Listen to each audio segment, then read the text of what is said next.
All right. What is going on, everybody? I hope you guys are all having a fantastic Friday. It's always a good day when it's a Friday. I'm very thankful that today is the end of the week for sure, but I'm excited, man. We had some good Call of Duty yesterday. We have another episode of First Blood today. We got my man Alan here with us another day before he leaves us for challenges this weekend. So it's a good day, man. It's a great day. How we doing, Alan? Oh yeah.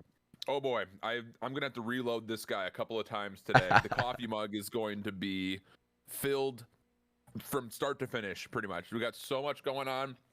Obviously, CDL. What the hell happened yesterday? We got the news, and we can now finally confirm that the jetpack tweet is very much so real, bud. Dude, jetpack's coming back to COD. We're pumped about that too. Wait, they're saying I'm muted? Hello?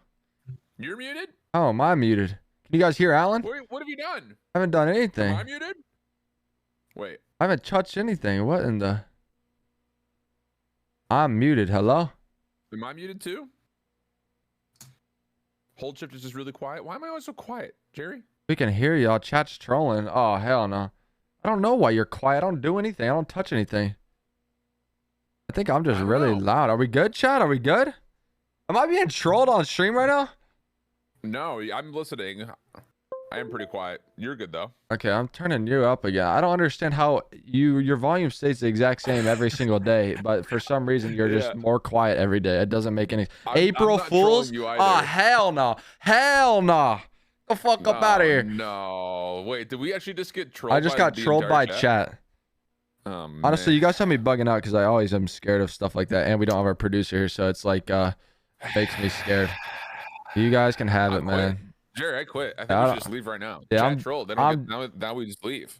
I'm down to end it, dude. Honestly, like the show hasn't been going good anyways. They don't really like it, so we can just chalk it up. No, but on a serious note, now that I think Alan should be loud enough, and you guys can stop trolling me now.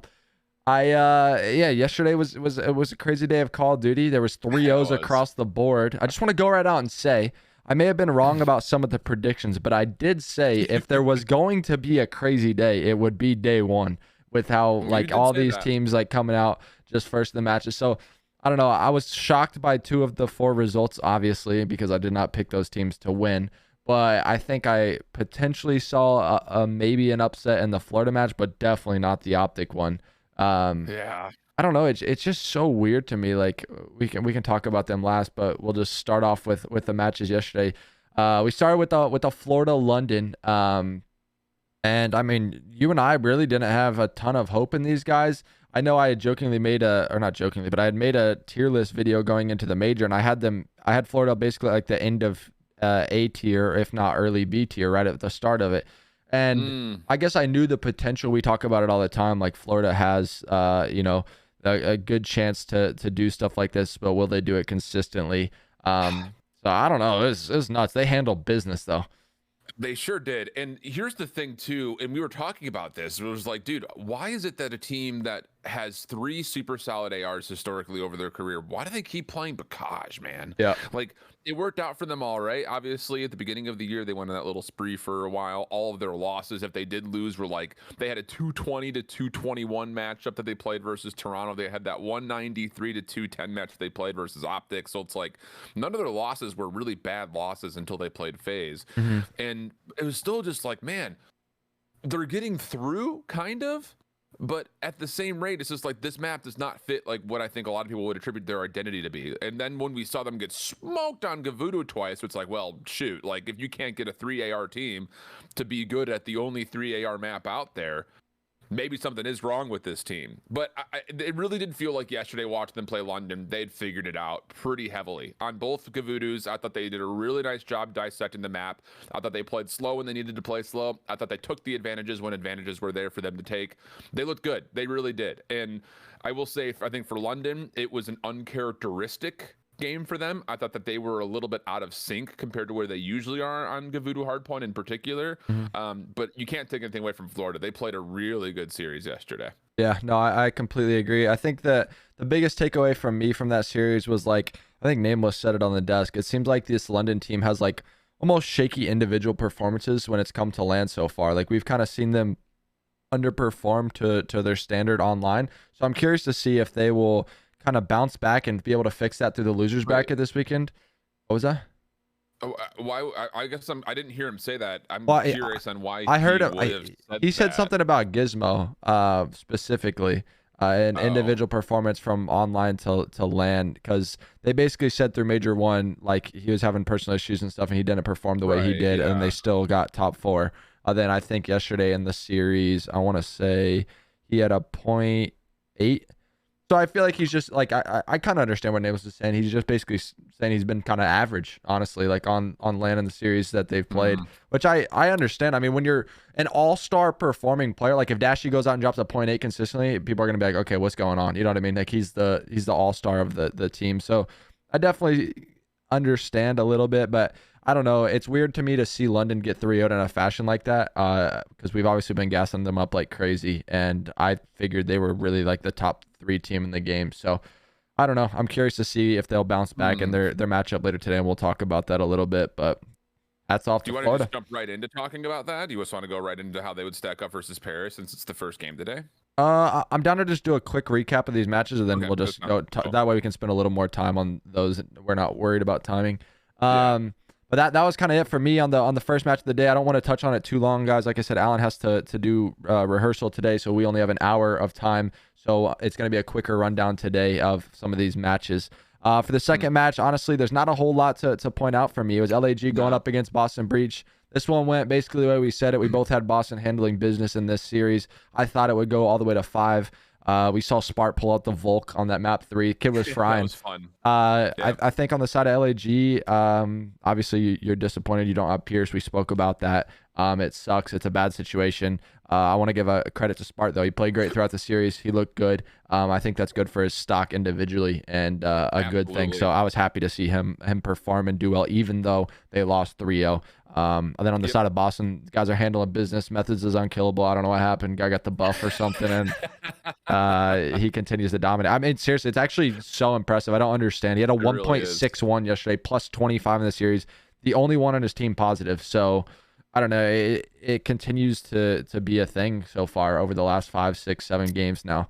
Nuts. That series was, I thought, more so a Spart is definitely CDL material. We now know that for sure. Had a great series on both the respawns. Played well in the search too, considering they got kind of beat up a little bit. Yep. But this team identity, I really do now believe it's like Asim and Hugh have to pop off if this team's going to win, and they didn't. There was very little instances where you felt like Asim and Hugh were really dominating control on the map.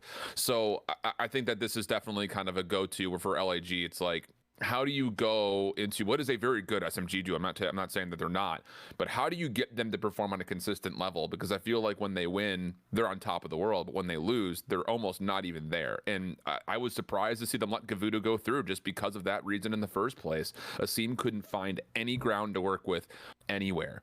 And then when you get over to the control, they technically almost I think they did outslay Boston through it, but again, taking over the map was really not there. They weren't being able to find the right pressure points that they needed to really be more successful on the offense. So yeah, I think it's definitely a pretty evident series for LAG that you have to get consistency in your subs, and if you do, this team's going to be fine. I think it's very much so easily a top 8 team. Yeah, I completely agree with you. I think the biggest one for me, though, I think we've seen Asim perform consistently at that level. He'll have an off series here and there, obviously, or an off map that'll kind of lower his stats, but for me, it's Hugh. I think we've talked a lot about Hugh over the last few years of how dominant he can be, how good he should be, and I feel like he really hasn't lived up to that hype. The only series I can really remember that he was like going off on LAN was that early London series at the Major 1 where he was popping off going crazy.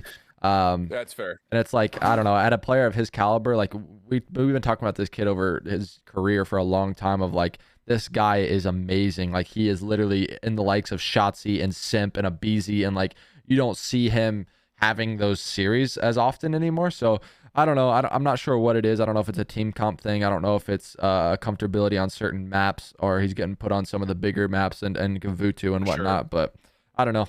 Hopefully, like you said, they can figure out some consistency. But hats off again to Boston Breach. They handled business. All these games yesterday, by the way, if you guys are just watching for the first time and didn't catch the games, they were all 3-0. There were 4 matches, all 3-0. So it's hard to kind of break down and talk about some of these games because some of them really weren't that close.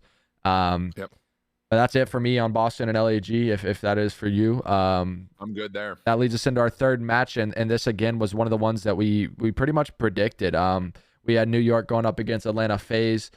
This was a match that I thought would go in favor of Atlanta Faze all day. We've talked about, I've said it a bunch. Doesn't matter who they play outside of Optic, they always handle business. It can be a very close series or a game 5 stretch, but majority of the time, these guys always handle their business. It doesn't matter if they go down 0-2 in the Gavutu control like you see, they'll come back and win it. It doesn't matter if they're down and search and destroy, their players will clutch up, have 1v2s, have 1v3s, and get them back in the driving seat. And I think we saw a good performance out of New York on games 2 and 3. But I think it just shows the clutch factor and teamwork from Faze to just be able to handle it and close the series out.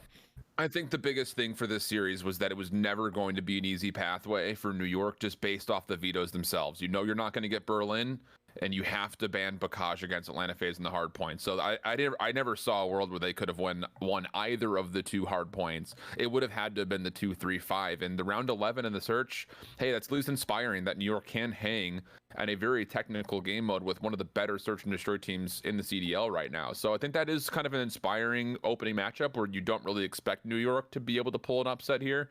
But I think as far as their hopes going into the lower bracket, I think it actually builds a lot of confidence for that team being able to go toe-to-toe with the best search and destroy team and a very good control team in Atlanta on 2 very good maps for that Atlanta team, by the way. Like, they play a lot of Tuscan search. They play a pretty considerable amount of Gavutu control. So I think it's a very inspiring series for NYSL. And even I think you could probably even label a little bit of those rounds in the Tuscan search for New York like missed opportunities. They very well could have won that map. So yeah, no, I completely agree with you. I'm interested to see what New York can do later today, but overall, Faze continue to handle business. Honestly, very impressive. I think it goes to show how good these guys really are. You really rarely catch them in series where they are falling to, like I said, the lesser teams. It doesn't matter how down they are in a map or mode. They always find a way to come back and win it. So it'll be interesting to see what Faze can do on Saturday. They handled business yesterday, and they get a nice little day off before they play for top 3. Then this one is the match that probably everyone's here for and curious to see our thoughts on. We saw Optic Texas go up against the Seattle Surge yesterday. I just want to go right out and say this Seattle team is by far now the weirdest team for me ever to do pick'ems versus, because I've talked to Sam Phoenix at the kickoff. They go through the rough spell, whatever. I've talked to him a good amount, and I'm gonna go ahead and read you something, Alan. This guy DM'd me and said, after he got on our show, and he said, I'm gonna call, this was on Monday, gonna call this now. We will beat Optic 3-0 or 3-1, depending on S&D, in my opinion. First map will be Bocage. They'll get smoked. Map 2 will then be 3-0. If not, then we'll take map 2 and we will win 3 and 4. And then he sends me a GIF with the guy with the, like, him tipping his hat with the drink next to him. I just, they're the weirdest, like, team, seriously, for me to go against. Like, it seems like Seattle is quite possibly like the opposite of some of these middle of the pack teams. They can hang with the top dogs. They can beat the top dogs. Right. But they struggle in whether it's mid-season or whatever it is versus some of the lesser teams. And, like, I just, on the side of Optic, I don't know what your thoughts are there, Alan. I was saying yesterday, like, on the show, they just need to get, Optic just needs to ban Bocage Hardpoint and play them on any other map. I don't care what their records are. I feel like you don't play a team that they go out there and get smoked on it no matter how good they are. This, to me, reminds me of like a Florida situation, in my opinion, like where it's like, okay, get rid of the map and see what they can do on the others. And they square up on it, and the same result happens from online. Like, literally, it wasn't close. It was 250 to 159. Actually. Yeah, I mean, it was a blowout. It's just like, I feel like that's one of the maps where if you're having a big differential and score like that, like the team clearly understands the map better than you, I feel like, in my opinion. Agreed. Yeah, no, that map in Gavutu, if you get blown out on those 2 maps, something went tragically wrong for you, because both of them, like for Bakaj, obviously, there's not really a guaranteed full 60 anywhere in the map. So really what that goes to tell you is every hill is contestable at any given point in time. And then on Gavutu, you've got, 3 hard points back to back to back that are arguably all very much so power hills that you can find 45 seconds plus on. So if you're not able to trade those, or in this case for Bakaj, not able to go and contest something's not going right for you. And I think the biggest thing, if you were to really kind of take that narrative point and try to build some evidence for it, I think you do have to look at not just Illy, who had a very bad series, that map, but I think also just like the impact that Shotzi usually has was kind of mitigated in a way. At least comparing like what he was doing versus like the routes that Pred and Mac were taking. I thought Pred and Mac opened up the map so damn well for Seattle. They were zoning when they needed to. They were getting forward and going rogue when they needed to. Otherwise, they were coming off of spawn and reinforcing key locations when they needed to, where I felt like the plays for Optic were so forced, and it put people in really, really bad spots. So yeah, I think just stylistically, Seattle just played a more controlled style of Bacage. They slowed it down when they needed to. They were able to control the tempo, and when you can do that in a map like Bacage, you're going to win. But winning by 90 points is dramatic, to say the least. Yeah, I completely agree with you, and I think this is like gonna be a wake-up call for Optic, obviously, right? They get 3-0'd, they lose to a team, winners round 1, which they definitely feel like they should be able to take down majority of the time. Yeah, agreed. I think you kind of just go back if you're Optic, like you reset for this losers bracket, but it's like we're gonna talk about it here in a little bit. They don't got an easy road at all. Like it's gonna be a tough road. They dug themselves a hole, to say the least. So I don't know. On the side of Optic, like I said, I think you need to go back, kind of figure out a different strategy for vetoes if you play these guys again, because it just doesn't make sense to me from the outside looking in. And then, yeah, like you said, Illy had a rough performance yesterday. I think that's kind of always been the thing, is like even through Major 1, we talked about him. This may have been the best individual performance he's ever had throughout a tournament or a series in finals, because he was arguably the MVP for that finals. So I think it was just an off series for him. He plays an aggressive role, and sometimes that can happen. So on the side of Optic, I'm curious to see, like I said, what they will do as the tournament goes on. But shocking, tippable performance out of the guys on Seattle. These guys were frying, and someone needs to stop accuracy and stop letting them clutch in S&D, because I just don't understand it. If this guy's alive at B-Bomb on Tuscan, just please someone say I have bomb, no ninjas. Like I don't know how many more times this guy's going to get away with walking up to the bomb, sticking the bomb. And I wish we would have broke this down a little bit, but it's not a big deal. The teams continue to plant on the backside of B-Bomb towards radio, and they take their spawn, so they have no eyes on bomb at all, and they just keep getting ninja defused. It happened. Thieves did it versus Seattle. Lamar ninja diffuses, and now Optic's done it. It's like, okay, let's watch some COD. Let's understand, hey, this doesn't work. If we got bomb, let's take the other side of the map, not their spawn. But yeah, overall, Optic got 3-0'd. I'm very shocked. Their win streak ends, the control streak ends, and they are put in losers round 1. I think this will really show us if these guys are the best team in the game, if they're able to make this run today. Yeah, that's actually facts. I mean, it was pretty easy to put number 1 next to their name because of the record that they held and the fact that they hadn't really lost anybody ever. But yeah, this would be unbelievable. Would you know what side of the bracket would fall onto Optic's side of the lower bracket? Would it be the loser of Florida and Boston would be on their side, or is it the loser of Seattle and Atlanta? I don't know. It sometimes flips. I don't know what round it would flip in. It would be dependent. I don't know. It'll either, like I said, it'll either flip, so it would be. It would be Florida Boston loser, right? I think so. It usually flips. If it doesn't flip that round, it's the next round. It would flip. I'm not sure. Okay, that bracket flips. Okay, cool. Yeah. So if that's the case, like, you know, I think there is. I think you would rather see either Florida or Boston if you were Optic compared to Atlanta or Seattle, obviously. So, yeah, I think that makes the path a little bit easier, but that's a lot of games you have to play to get back to the grands, baby. So yeah, it's difficult for sure. Yeah, definitely. And that'll kind of transition us from the matches yesterday. Like I said, if you guys are watching with us live, we don't have a lot of time to recap today. Alan's working the big boy hours today, so we're getting a quick little recap in, but we're gonna go ahead and transition things into the matches today. What you guys are all here for, the little pre-show. We're gonna talk about the first match. There's actually 5 matches. So we'll talk about the 4 that are guaranteed, and I guess we could maybe hint at who we think will play in that last match. But the first match of the day will be Paris Legion going up against the London Royal Ravens. And this is, I think, I don't know, there's something in that venue, Alan. I was jokingly saying I know you're saying it, man. But it's April Fool's Day. All the teams that are supposed to win lost. And now, I don't know, man. There's some interesting matchups today. Like, and I think this is one of the ones that I'm really got my eye on. Like London, yeah, we've been gassing you up like crazy. We've been talking good about them. On the side of Paris, they've only gotten blown out by one team, and it was New York. Every other team they've played with this new roster, they've played very tight, if not won the series. And the way like Temp and John have been performing, I feel like, and even Jimbo recently, he picked up, started playing a lot better. I feel like you can see this team take like a lot of these other top dog teams this stretch, in my opinion. I kind of want to know your thoughts on that, but I feel like I would not be surprised at all if this series went the stretch. So you got to remember, when these two teams played online, it was a good start for Paris, won the first 2 maps, and then they got reverse swept. And the reverse sweep portion of that conversation was blowout city, pretty much from start to finish. Yep.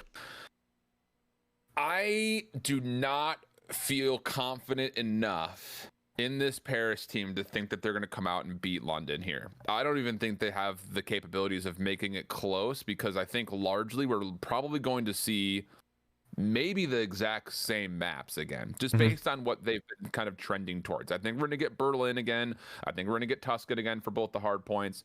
I think we're going to get Desert Siege for the search. I wouldn't be surprised if we get Berlin, or if Paris want to keep Bacage open, just due to the fact that the bomb site has changed and they've played it a lot over the course of the qualifier.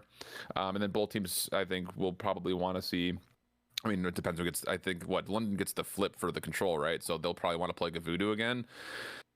Yeah, Man, I cannot see a route where Paris win this series. Like, Jimbo would have to turn into the ultimate land god, I think, for them to win this series. Temp, we know he's going to play consistently. I think we're going to get a good Tom Gravity today, but I really think this has to come down to, can Jimbo keep up on LAN? And I don't know. That's the thing, is like, he's been playing online remotely from his team now throughout the entirety of the qualifier, and he's gotten better. So it very well could happen. But I don't see London slipping where they did yesterday. I think they're going to come out a lot cleaner today. Okay, I like it. I mean, I think I want to agree with you. I do, and I think London is the better team. I don't know what it is. Like I said, I got something in the back of my head that's telling me, like, listen, it's going to be upset city again today. And there's going to be some weird matchups. I think that, like, to an extent, in this game, like I don't know, we're getting to the point where a lot of teams have started to figure things out, and I feel like the competition in the league is pretty high to a specific point. It is. And I feel like the way COD Vanguard is, it's like so day to day, and it's so easy for like some of these teams to kind of just lock down some of these holds, lock down some of these hills on some of these maps on land specifically. Like, I feel like the more I continue to watch some of this land COD, it seems like these hills are broke less and less. Like, when a team gets a good setup and actually gets like a good hold, or maybe it's just map specific, but it seems like there's some definite blowouts sometimes. And I don't know. I just feel like there's no way, in my opinion, in this series, like Paris were to go out and get 3-0'd with how good Temp and John and like even Jimbo stepped up. I feel like they're bound to get a respawn somewhere. Then I feel like S&D, like, I'm just sitting here thinking about how much they've improved, and like, I remember I was telling you, like, this Jimbo kid's nuts. Like, when some of the plays he was making versus Toronto when they were playing on some of those Bocage S&D, it's just like, I'm sitting there like, wow, this kid does not care. Like, he's just running around, challenging every single gunfight, slipping and sliding through the cracks, and I love it. I'm a fan of it. And I think if he starts off, this is gonna be such a momentum based series. If you see Paris start out strong with like a map 1 win, I think they kind of cruise through this series. And I know it may sound like cliche to say or whatever, but like, I really am a firm believer in that. With like new kids coming to LAN, if they start out strong, have a good map 1, they'll just transfer it through the rest of the series. And I don't know. I'm interested to see what maps London will play them on. I know they'll probably ban Bocage, but on the side of Paris, it's like you're probably going to get a Berlin hardpoint unless you get rid of it, or a Gavutu. London's very comfortable on both. And then you're gonna have to square up on a Tuscan probably as well. So I don't know. It's gonna be interesting to see how the vetoes unfold. I'm ready for predictions if you are. I think I know where this one's going. Too. I'll let you kind of kick it off and figure out. I want to hear what you think. Yeah, I think I didn't hear Nameless on his take on Gizmo, but I don't think that's a fair assessment of Gizmo at all, actually. I mean, the health issues that he was going through at Major 1 were pretty severe from at least the takes that I had gotten. So to sit there and rate him off of saying like, oh, he played bad in Major 1, and then everybody on the team yesterday held a less than 1.0 KD. Correct. And like the difference between a 0.86 and a 0.92 in one series is so minimal. So I I don't like the take. I'm still hot on Gizmo. I'm still hot on London. I've got them taking this 3-1. I like it. I like it. I'm gonna go the opposite. I got some interesting picks today. I'm gonna make it fun. If I eat my words, then oh well, it's April Fool's Day. Anything can happen, right? Go have some fun with it. I'm gonna go the underdog route today for majority of the matches. I'm going Paris here. I think they take it in 3-2 fashion. I think we see a stretch all the way to Game 5 again.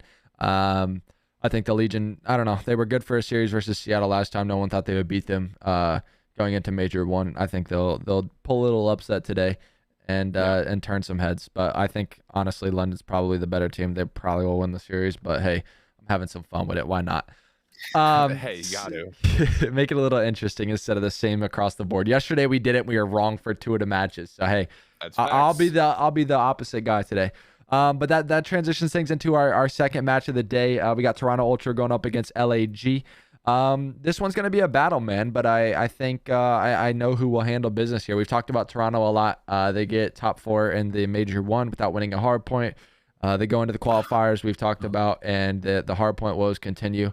They obviously don't fix it. We have Bance come on the show. He said that they were looking solid on it. They go on to beat Minnesota in the hard points, and then from that point on, it's kind of been upsetting. I will say on the side of Toronto, like we've talked about, they've both had COVID. Kleenex had it in one of the weeks of the stages for their qualifier matches, and then Bance had it in their last week of matches. So we haven't seen this Toronto team at 100% in quite some time.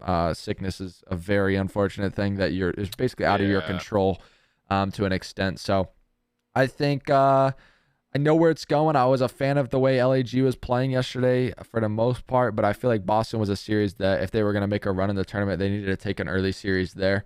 I feel like they're dropping down to the losers bracket, playing an actual like solid team here, and it's going to be very hard to go out and get a win versus this Toronto Ultra team who's so good at 2-3-5. So the interesting thing about this series for me is the advantage here for LAG, I think technically, is through the matchup of the flexes. I'm actually thinking that this one very well could be a series determined by Spart or Cammy. Cammy, I think we haven't really talked a lot about, but comparing his last 2 years to this year, it's probably, I would say, his worst out of his 3 years recently since the CDL, at least, for the time being. And Spart comes through and plays damn well. Now, the thing about that is, the Volk conversation, him popping off on the Tuscan control with the Volk, I still consider the Volk to be kind of a meme weapon where it's like, I'm an AR, I need to play fast, so I'm going to give myself a weapon that has a snappier ADS and the ability to go sprint to fire a little bit faster than the actual automaton, but the weapon itself does not inherently outplay the automaton. So I think this is going to be a match that is largely determined by the map set, because I don't think you're going to be able to see the Volk pop off for 1.4 KD tomorrow, or today rather. So for me, I'm leaning Toronto just based off of their ability to recognize not just that threat, but also where their own strengths lie. So I'm kind of leaning Toronto here, but it's hard to say that because they haven't won a hard point since they beat Minnesota on the 2 that they played then. So I don't know. What are your thoughts? It's going to be interesting. I was even looking yesterday at the vetoes, and Boston ended up vetoing Bocage hardpoint. We talked about it a little bit. Like, do we see LAG start to play that map a little bit with the more aggression from Spart? And it's like, is that a map where you see Spart pull out that Volk? It's kind of like I see all people were quoting my tweet from, I don't know if you remember this, but CWL Fort Worth, where my team Luminosity won the Black Ops 4 chip with the Rampart. People were quoting it and saying this is going to be the Volk. So I don't know if that had something to do with it. I really kind of think it did, just knowing how that gun's so good. People, like you said, it has more of an ADS, more of a sprint to fire. It's not the best for ripping people off those harder head glitches, but it seems to be disgusting up close, has a good strafe speed, and good little flex weapon. So I don't know. I wonder if they just, like, Toronto just gets rid of that map and doesn't play them on it either. Because I feel like it doesn't even matter if the weapon is, like, crazy overpowered or not. It's just different, so it's a head case thing for these players and teams. And like, I was listening to an interview yesterday from the Boston team other than Methods, and they were talking about it. Deserto asked them like something about if the Volk was throwing them off, whatever, and they were just like, yeah, it's just weird to like see it in the mix. Like, it definitely it's a mental thing. It really is, because like when you have a 2-gun, when you have a 2-gun meta, then like they were even saying he was getting some 2 and 3 pieces that he would never get with an automaton because the Volk has more ammo. It's like has a higher strafe speed. So he's getting a lot of kills that they're probably sitting there like, whoa, this thing's kind of nice. So I think to an extent it does play a mental game. I'm curious to see if he would run that on like a Bocage hardpoint or not, or if he would continue to run the auto. I don't know how much it's been ran in challengers. But I don't know. Not much. There were a couple of players who used it. Assault used it on Bocage actually at the end of stage 1 of Elite, and he got smoked with it. It Really? did not work. He put it away like halfway through. I will say it looked like it was frying on land. So I don't know how many reps some of these teams have gotten on land. Some of those kills he was getting was pretty insane. I can remember a radio 3-piece he got on that Tuscan. I was like, okay, this thing's nuts. This thing's nuts. So I don't know. I want to say that Toronto's going to handle business out, but I think it's not like crazy to say that they'll just walk away with this win pretty convincingly, just because I think LAG is a pickup team. They've looked really good. I feel so bad for the guys on LAG because it's just not. You don't go out and see every day someone just put in a fill-in like London did, and it ends up just working out with Paul so convincingly. So I can only imagine the stress that they're having. You need to see a big day out of Hugh and ASIM if you want to see these guys make a run possibly in this tournament. Because Smart and Slasher, they both had 1.15 KDs yesterday. They both looked good. They both been fine, across the maps. But like you said, you didn't see. So you had a rough map 1 from ASIM. So you want to see him catching fire if you're an LAG fan, and Hugh specifically. I feel like when those guys are on and they're firing on all cylinders, they're a really good team. The thing that's difficult about predicting this series is like, what is Toronto going to want to play in the hard point? I actually had no idea what I was going to pick. I didn't submit my breaking point picks today because I didn't know until the show what I was going to pick, but I'm going to go into it. I'm going to go with you here. I think that LAG is going to be in a position today where Seaman Hugh are going to play better than they did yesterday. I think Spart continues to fry. I like the matchup with Spart versus Cammy at the moment. I think that's a favorable one for him. As long as they can keep a lid on Kleenex, I've got this going 3-1 LAG. 3-1 LAG. Yeah. Okay. I like it.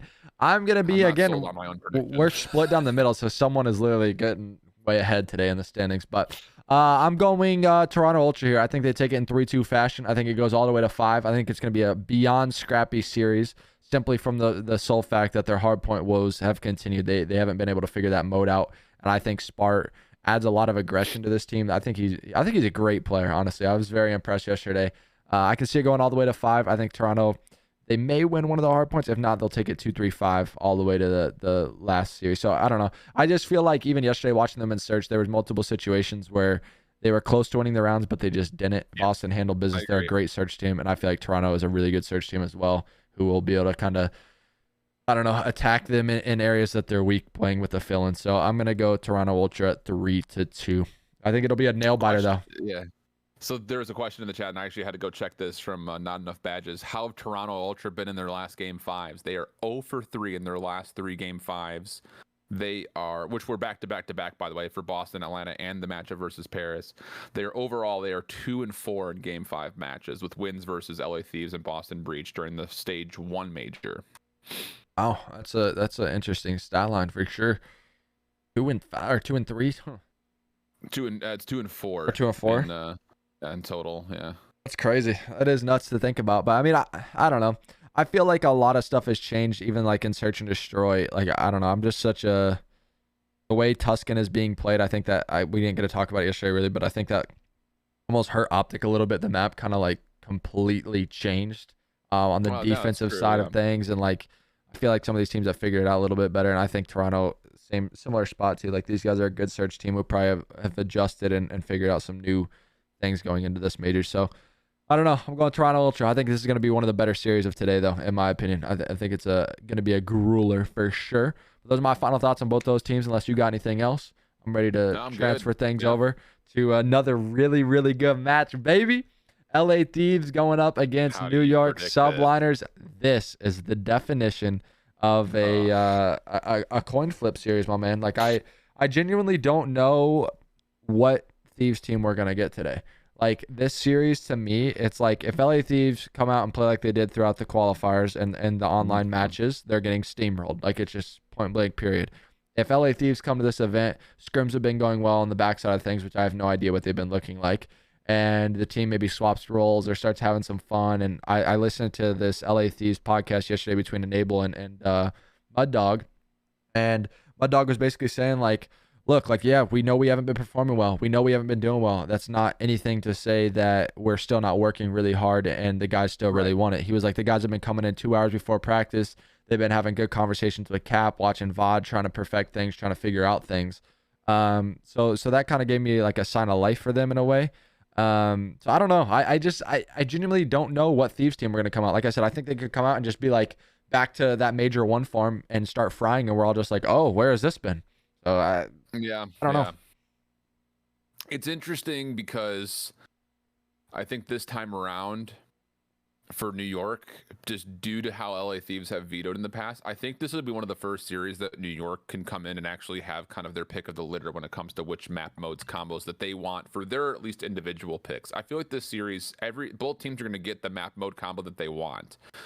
So I think when you talk about who has an advantage, it really is difficult to pick out, because this LA Thieves team, even though they're down bad right now, I still think that this team has a high ceiling as far as what their potential and capabilities are. And maybe some of that is bleed over from what they did in the first stage. Maybe some of it is just bleed over with the fact like who they have on their roster. But man, does Draza have to play well today? That's the biggest thing for me. Like, Draza has to play well today. Otherwise, I think you see this camp internally start to deal with a lot of questions. And the thing about it is, I love what we've been seeing out of New York. Even in their match yesterday, like outside of Paul, everyone played really well. So I don't know. This is tough. This is another one of those matches that this is the reason I didn't do predictions last night when we got asked. I was like, I don't know. I don't know which way I'm going to go. Yeah, I mean, it's literally going to come down to a few things. I think on the side of LA Thieves, you're going to see them continue to get rid of Bocage unless for some reason something just changed overnight and they don't want to play it. The thing is, like, do you get rid of Bocage, or do you want to take over and veto New York's best hardpoint map since the change, which has been Berlin? Yeah. Like, I mean, nearly 100-point club, 2 different teams on that map. If I'm LA Thieves, I feel like you just have to play that Berlin, in my opinion. I feel like you don't have enough reps on Bocage other than like scrim reps. When you have played it in a match, you lost it to the Minnesota Rocker. It's like, I feel like that's a team you should be able to beat them on that map. I don't know. They don't play it too often. They would really have to just be going all out there, throwing it out the window. I feel like you stay true to what you've been doing. You maybe get a Gavutu in this series if you see New York square up on it again, or if they get rid of it, then you play a Tuscan, Berlin. I feel like you're confident on Tuscan. Then I feel like what you said, New York wins and their veto as far as playing Berlin. Yeah. I just think for me, LA Thieves, they got to handle business in S&D. They need to be confident with one of their picks, whether it's playing Desert Siege if that gets through, or I know New York likes Desert Siege. Last time we saw, I think LA Thieves played Desert Siege. I think that was the 6-0 versus Optic in like the first week of the qualifiers, I want to say. Yeah, it was. But then they turned around and got smacked by the Gorillas on that map like 2 matches later. Yeah, so I don't know.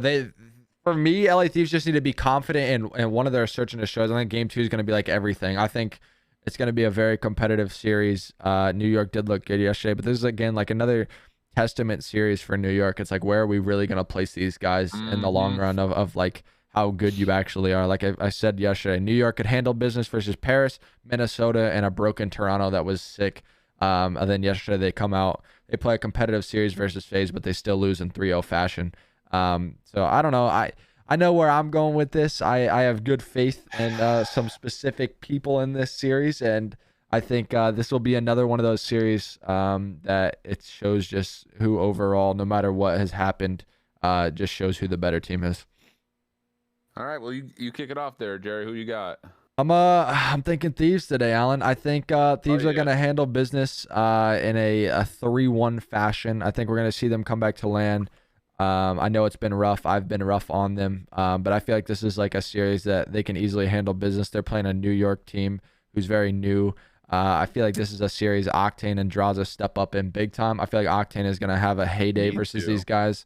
I just know every time I think about LAN, I think and I think about Octane, I just know he fries. Like, I just know what he's good for. I know he's going to be so confident playing again on local area network. Like, every time this guy played in Cold War, they would talk bad about Seattle. I don't care if they beat Paris and London or whoever. They were very competitive and they would handle business. I think this LAT team is going to do the same thing. I think he is going to smoke them honestly really bad. I think he's gonna have an incredible series. I'm thinking like a 1.5 series from Octane. I think they're gonna win the series 3-1. I like it. Yeah, damn, 1.5 series. Yep. Okay. God, I still don't know which way I'm gonna go. I'm just gonna throw it. I just have some feeling that this is going to be Hydra in God mode, Hydra mode. Okay.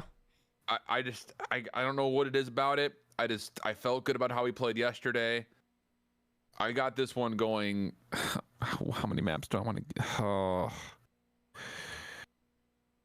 I got New York, but I just got to figure out what map. I'm gonna go 3-1 New York. I think this is another one of those series that just off the vetoes. I think New York can take both the hard points, and then it's just, do you win the control? Do you win the surge? I don't know. I think either of those are winnable for both teams. I don't know. I'm gonna go 3-1 New York. I don't feel confident in any of my picks here, Jerry. So I mean, neither do I. And I see a lot of people in chat doubting my pick. Listen, this isn't number one. This isn't an easy series to predict at all by any means. If you think it's just a New York smoke show, you are crazy. I'm sorry. You just don't know Call of Duty.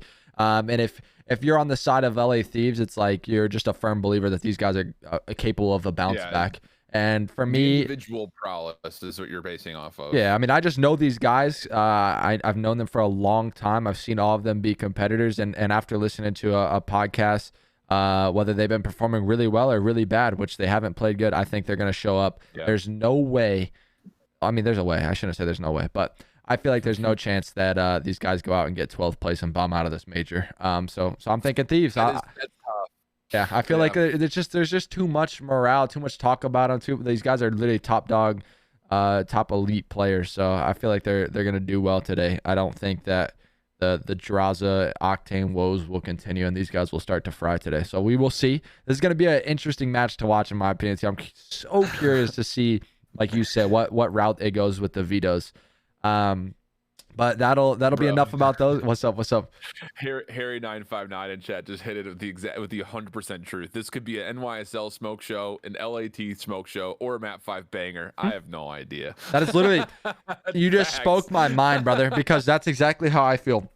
I don't know which way to like firmly believe. I'm like, okay, I can see the Thieves come out and fry. I can also see where New York just dominates. They've looked good, right? They come out and handle business, or I can see it go in the stretch either. So we will see how it goes, but that'll transition things into our last match of the day, and I'm gonna go out and say, match, yeah, right? The last guaranteed match. The last match of the day will depend on who wins between Paris Legion and London, or Toronto and LAG. That will finish the day off. But the last guaranteed match will be Minnesota Rocker versus Optic Texas. And look, I want to make this known real quick, Alan. Hit it. I'm a big Optic Texas fan. I thought these guys would come out and dominate. I had these guys going back to back on my pick'ems. I still do. But I just want to make this known that Minnesota Rocker, if I'm an Optic Texas fan, this is the last team you want to play against. I'm not joking. I think in the losers bracket right now, I would not want to play Minnesota Rocker. Let me just point out a few things. Number one, you're playing Minnesota Rocker at their home event. Okay. So we were talking about how we felt like they were good for a series depending on if like who they were going to be playing. We thought they were going to be playing Seattle, but now they're playing Optic. Number two, Dylan Price Attach is known for having some of the craziest, weirdest series wins versus this Optic brand, and that is just a fact, whether you can argue it or not. I know everyone in the Optic fans remember him running through an artillery 1v3ing 5-5. So anyways, those two things are just sitting in the back of my head, and it's just like, I know how clutch Major Maniac is too with like when it comes down to some of these searches. I'm just saying I could see the series going 5 with ease, but I'm curious to see if Optic Texas just comes out, steamrolls, handles business, or it's going to be one of the most hairy series of the entire day. The thing about this series for me is that Minnesota's not going to get their Berlin hard point. And that means you have to make a decision here. Do you want to try to square up against Optic on Bacage, where you inherently do have a very steep disadvantage, I think, just by how the roster is currently playing? That leaves Gavudu Tuscan. I don't love either of those two maps for Minnesota versus Optic. We're not going to get Desert Siege. I think the Search and Destroy could be something that Minnesota takes both of. However, I don't see Minnesota having holding a candlelight to playing Optic on Control. I just don't. I just don't. I think that, you know, this is, as much as this could be a trap game because of the 2-3-5 maybe for Minnesota, I just don't see this Minnesota team winning at control. I don't see it getting to 5 personally. Okay, I like it. I mean, listen, I'll go out and say I've not been hot on this Minnesota Rocker team at all. Like, I don't think they've looked good with the role swap. I think that they need to make a roster change. The only thing that just continues to sit in the back of my mind is I just know it's COD Vanguard. I would say in any other COD, I'm not joking, like the top teams would just dominate majority of the time. I think the league is at an all-time high with competition, and I think that this game is random, and I'll just go right out and say it. Like, the fact that there's no trophy systems, the squad spawns, search and destroy changes. I feel like this event so far has kind of just been like a coin toss, and I think we're going to continue to see it. I mean, I don't know. How crazy would it be to see like an Optic Texas team win the event, then go out and get 12th? Like, that is something that would be so insane. I would be sitting there like, all right, look, like, I don't know. I feel like this matchup too, like, if I'm Minnesota, I'm squaring up on Gavutu. Like, you're comfortable with running 3 ARs, and attaches look literally incredible. Every time he's been playing that map, he's dropping a 1.5. So it's like, I don't know. He's played good on it. You have Priester running that flex role. I feel like they square up well with Optic on that map as far as like roles. It makes sense. It'd be an absolute battle. And the map too, like we were talking about it, and like Parasite said something about this yesterday. It's like that map's just kind of like a chain of 60s. Like, you're kind of guaranteed away. So like, as long as Minnesota plays disciplined, you're not really like, it's going to be a very competitive back and forth map. You're not going to rarely see a blowout on that map. So it's like, if I'm them though, I'm squaring up on a map like that than a Bocage, because like the Bocage is crazy. Like, there's so many back and forth gunfights and effect, like things that can change the game. I don't know.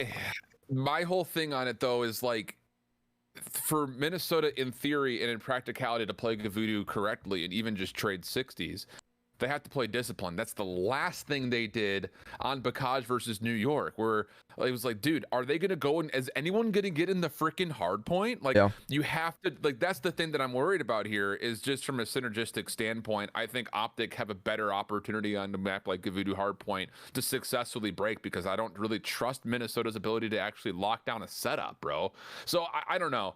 I don't know. I don't love the idea of this matchup for Minnesota as like okay, it's your home series, because I was with you. I think your home series, you start losers, you take the first matchup.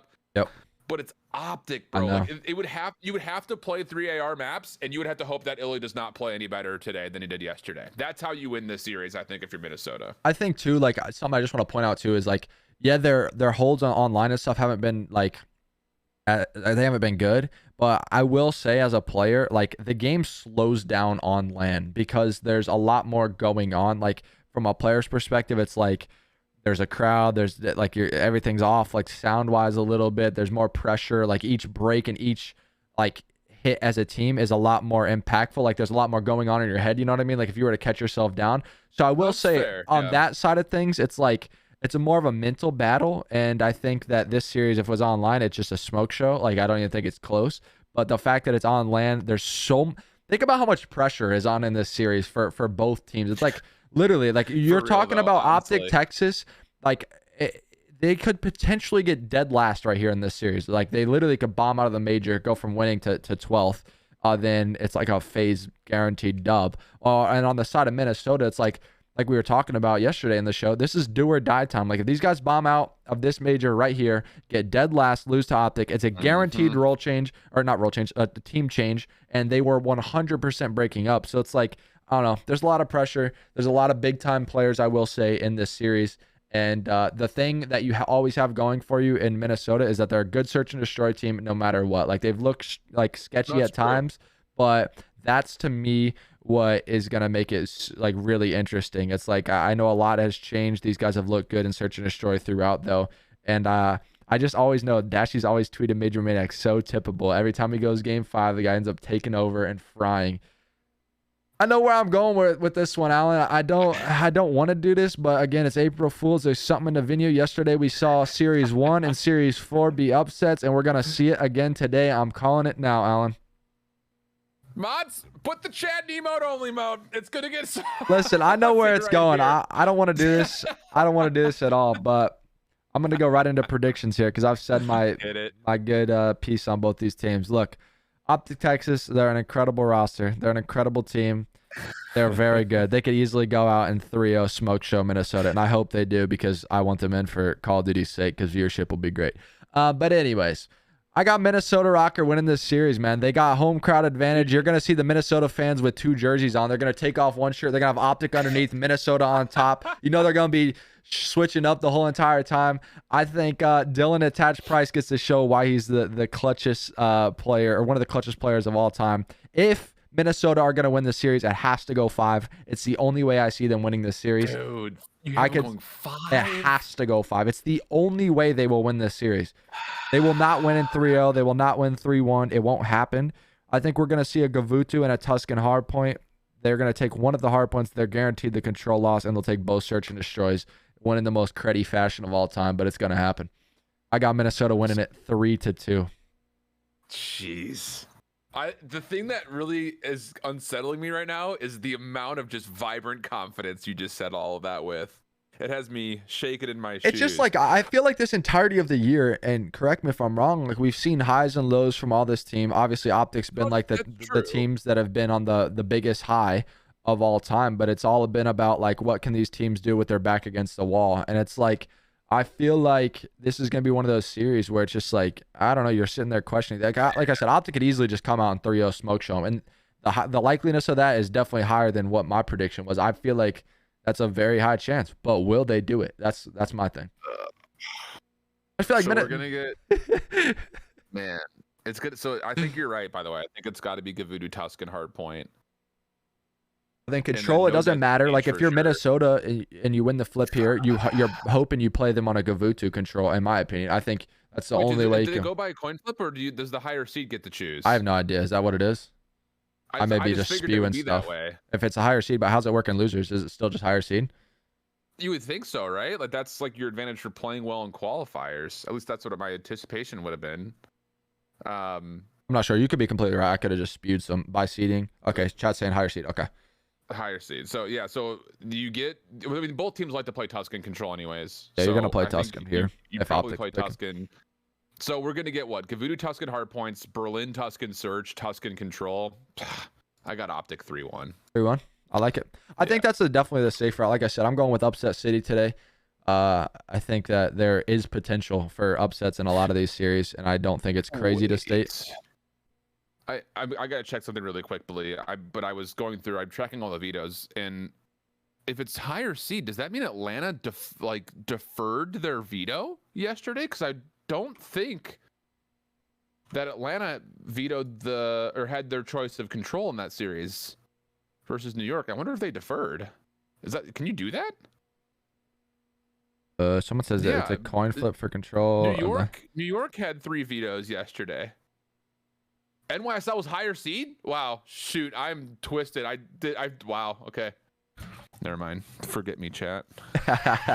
You learn something new every day. I just figured that. I was like, oh, it's Atlanta. They've got higher seed. I'm actually a forehead. Just heck W in chat, please. Thank you.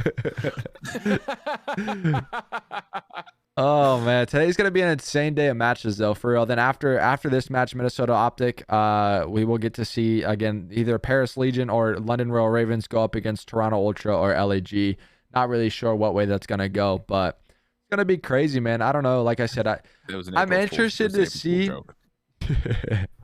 I'm interested to see if some of these matchups will go the stretch, or if they'll just be like, I don't know, the potential for upset. I feel like I said, if stuff's to happen, it's the first matchup for some of these guys. I will say Optic and London have gotten reps under their belt, and same with LAG and New York. So you're looking bright on that side. At least they've gotten a LAN rep in, a tournament rep, and gotten to play. So it's going to be crazy, baby. I'm curious to see. Again, 4 of these teams are going home between these 4 matches that we just said. They're going out top 12, done. And a lot of things are going back, scratching your head like, all right, is it time to make... I will say, like, roster media may not be too crazy. Like if Paris were to lose here, LAG lose, New York were to lose, and like a Minnesota win, I feel like roster media is not crazy really. Because like Paris, I don't think really changed. Obviously, like they've kind of just seemed to, they've already made a big roster change and it hasn't paid off. LAG is definitely not going to change after this event because they're playing with a fill-in, and then like New York had been playing well. So if they were to bomb out of the major, I feel like they continue to just go home and grind. Then if you saw Minnesota win here, I don't know. What if they make a little run? These guys have one of the little runs. I mean, I feel like you just can't count them out. Right. It's weird, right? Like I always want to count them out. Then they just do something where I'm like sitting there like, how in the world did you guys just go from looking that bad to going on to win? Like, I don't know. These guys have time and time again proved us that you can't just say Minnesota's out. Like they're done. So no, that's super facts. It's going to be a weird day. I think I don't think there's going to be a perfect prediction anywhere, just because I think everything's going to be strange. So I feel like brackets. Something weird in the air. Brackets I saw yesterday were 90% chalked or something like that from everyone with the pick'ems between. I saw someone from CDL tweeted the brackets already chalked. Optic lost. Everyone had Optic winning, and then Florida with the London one. Some people may have had Florida winning, but they definitely didn't have Florida and Optic losing. So yeah, I don't know, March man. Madness does not care where the bracket is. It will still come for your bracket. Yep. That much we know for sure. I'm going to go right out and say it before we wrap this sucker up. It's COD Vanguard at the end of the day. Remember that, ladies and gentlemen. Anything can happen, baby. Here's some spicy news for all of you footballers out there. England and the U.S. were pulled into the same World Cup group stage. First two. Group B, England, U.S. I saw that on Twitter. Had to share. But go ahead and wrap things up here. Alan's got to get rolling in about 4 minutes, chat. So we got to get going. Tomorrow, I may be doing a show. We will see. I talked to Fellow, and Fellow may hop on and take Alan's spot. Dude, Fellow's great. Yeah. So we will. I approve of this substitution. So we'll probably have Fellow come on. I'm not sure exactly what time. It'll probably be around 11 again if the Challengers is going to be starting early. Want to get that done and wrapped up before the game. So plan on that. If you guys watch with us live, we appreciate you guys. Sorry about the earlier show today. We had to get things going so Alan can get to work. But make sure to follow the stream if you guys haven't already. We'll be live tomorrow with another First Blood. I'm going to continue streaming after this. And if you guys are watching over with us on YouTube, make sure to subscribe, comment down below what other type of videos you guys like to see. Today will be an interesting day at Call of Duty. It's going to be nuts. It's going to be full of action-packed and maybe some upsets, so we will see. Follow Alan over on his social media. His Twitter handle is below his camera. And stay tuned to him. He is going to be posting all about Challengers, giving you guys coverage through the entirety of the weekend, starting Saturday at what time? Saturday, it starts at the winners quarterfinals at, what's the exact time? Just got to make sure I get this correct because the time zones are messing with me. Broadcast will be live Saturday at 11:30 a.m. Central Time. So that's when winners quarters is technically supposed to start. And then on Sunday, it starts at 10 o'clock in the morning Central Time with lower finals. That's at least the initial idea for the schedule. Now, obviously, things could potentially change depending on how today goes. The tournament does start today for Challengers. I believe actually the first matches have already kicked. They play through the first 3 rounds of both winners and lower brackets today. So there will be matches happening, even though there is no official channel for it. So if you're looking for people, I know Official Team War, DTO, and like Cheeto and them are like going to be periscoping at least their particular matches, so you can find coverage that way. I plan on getting Visions and Infinity and Proper on my Twitch later tonight after the CDL wraps to kind of watch over any matches that may still be lingering on through Challengers and just kind of giving our take on the bracket. So and actually I'll link the bracket one more time in chat here before we sign off, so that way you guys can have a spot to follow along with the results as they come in. Perfect, baby. Give them the Challengers spew. I can't wait for the Challengers. I'm excited. I'll retweet periscopes. I'll put like a tweet together that has like where all the periscopes are once we start watching and stuff like that. Love it. All right, is that everything then? I think it is, yeah? All right, cool. Well, appreciate you guys. Love you guys. Hope you guys have a fantastic rest of your day. Enjoy the CDL games. Stick around. I'm going to be doing a watch party, hanging out, playing some games. You guys know the vibes. We will see you guys in just a second. Love you guys. It's a W show today. Have a fantastic rest of your day, guys. Peace.